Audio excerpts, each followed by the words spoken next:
1921, life was looking fine to everyone on Vine Street at the Paramount Lasky studio, especially Cecil B. DeMille. As he rode the crest of a new popularity, he noted a clash of attitudes. Where there was new freedom, there was also oppression. For the survivors of the most brutal armed conflict in world history, there was disillusionment.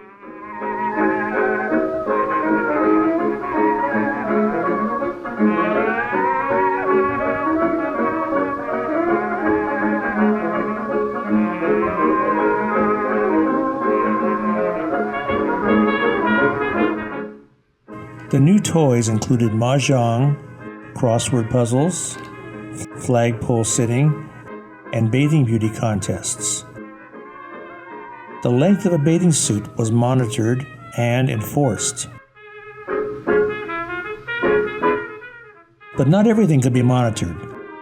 The Roaring Twenties were roaring louder and louder.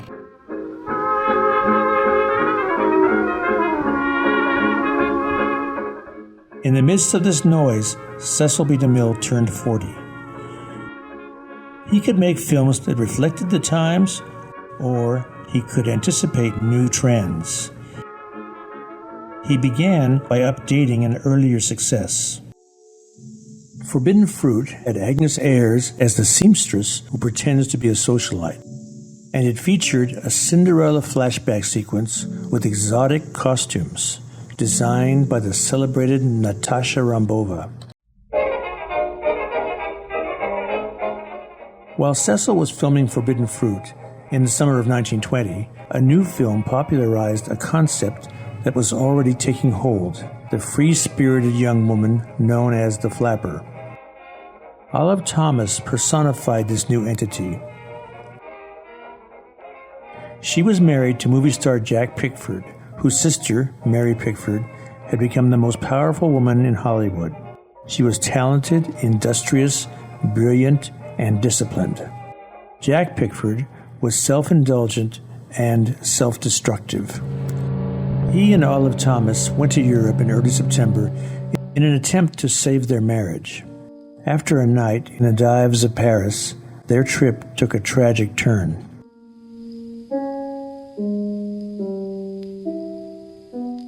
This was the first major Hollywood scandal, and it set several precedents. The press made money off the story. Hollywood prevented a full investigation. And a star who was probably the victim of an innocent accident was forever besmirched. Because Forbidden Fruit cost more than expected, it was advertised more than the usual Paramount release.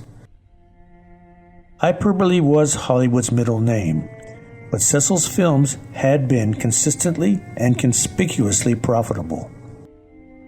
Forbidden Fruit did manage a respectable profit.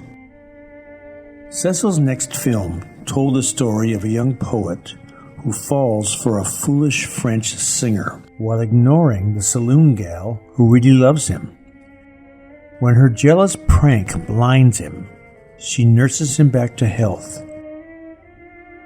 But he thinks she is the singer, and they marry.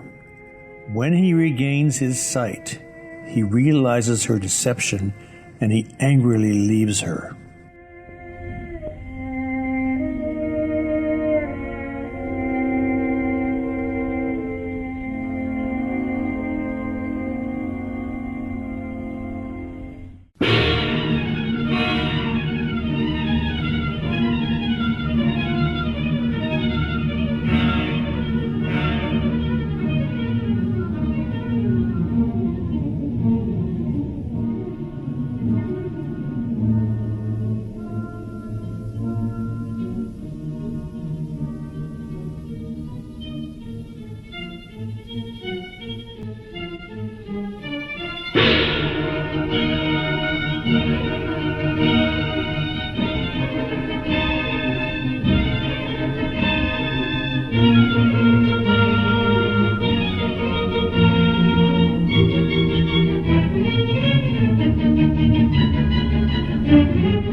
The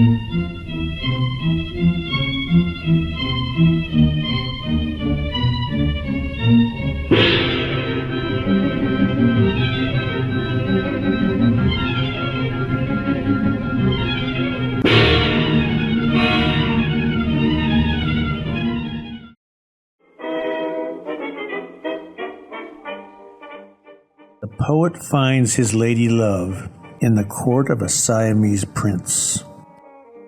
The singer is bored with the prince, so she dallies with the smitten poet.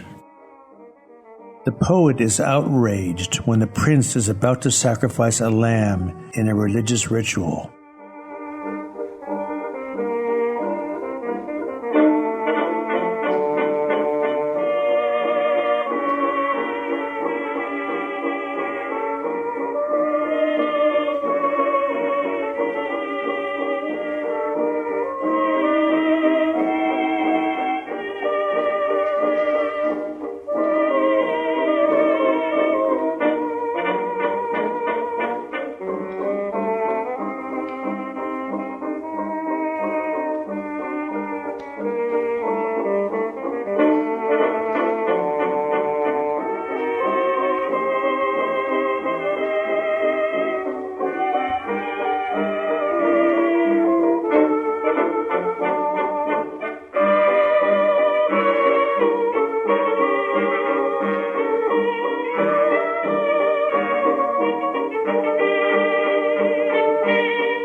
Poster art helped to sell the film, and it was a bigger hit than Forbidden Fruit.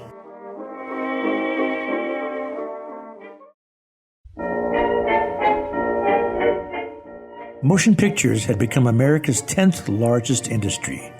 After 7 years, how was famous players Lasky doing against the competition? Metro Pictures, First National, and United Artists had the 3 top-grossing films. Tiny Warner Brothers had number 8. The rest were Paramount releases. On a weekly basis, the movie palaces told Hollywood what was selling.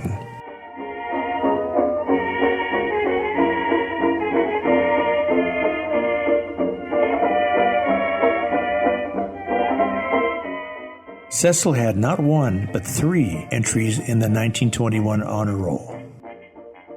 The movie business was becoming a matter of stars. United Artists' Mary Pickford reigned supreme. Mabel Normand was the clown princess. Now controlling production, distribution, and exhibition, Adolph Zucker was also creating stars. William S. Hart, Gloria Swanson, continuing her climb to superstardom. Paramount grabbed Rudolph Valentino from Metro Pictures. Mary Miles Minter had also become a major star. Wallace Reed made films back-to-back because Americans couldn't get enough of him. Roscoe Fatty Arbuckle was a comedian in his own category, funny and lovable. Cecil B. DeMille was in a special category too. The only other directors whose names meant something at the box office were D.W. Griffith, Rex Ingram, and Erich von Stroheim. Not one of them could match Cecil's track record.